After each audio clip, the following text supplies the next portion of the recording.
What's up, guys? So we're going to look at a few different ways to manipulate our media, our paint, for this piece of non-objective action painting.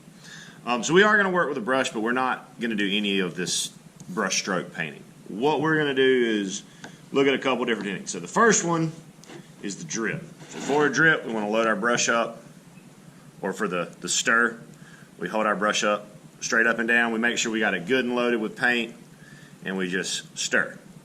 We just move in a circular motion, and that's going to give us dots. Now, if we can get, depending on the consistency of the paint, you might even be able to get it to rope a little bit. But mostly that's going to give us kind of dots and splatters, but in a controlled way. We're deciding where to put it. So that's the number one, is the stir. Second option is the tap. So with the tap, we use our hand, and we just tap that edge of our hand. That'll give us, if we have a lot of paint on our brush, it'll give us something like this. Remember, with none of these though, with none of these techniques do we want to actually touch the paper. Okay? Rinse my brush out. That brings us to the slash. So with the slash, it's like we're making a brush stroke, but we don't touch the paper.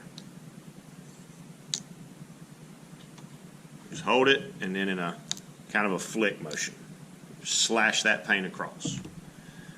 Go in different directions, and just let it fall. With Jackson Pollock and with this action painting, Pollock was really into the surrealists. So that idea of automatism that we talked about last time, that comes into play here. So that's the stir, the flick, the slash, and then we'll see if we can get a drip. So with a drip, what we want to do is get a whole bunch of paint on our brush.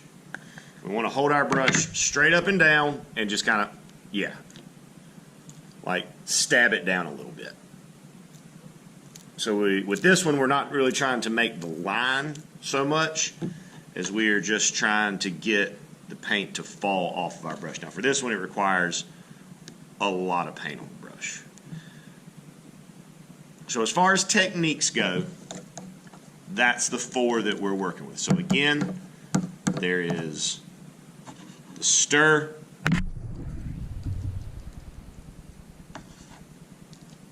we're moving in that loop. There is the flick, or the tap, rather. Touch that hand, just like that.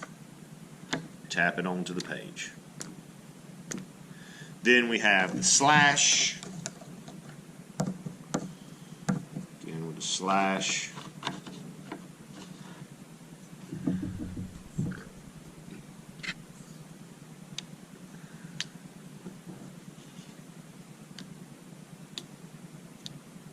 We don't touch the paper with the slash. We just move in that same kind of motion.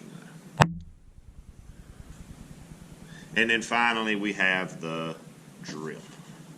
We'll hold it straight up and just kind of force that paint off of our brush.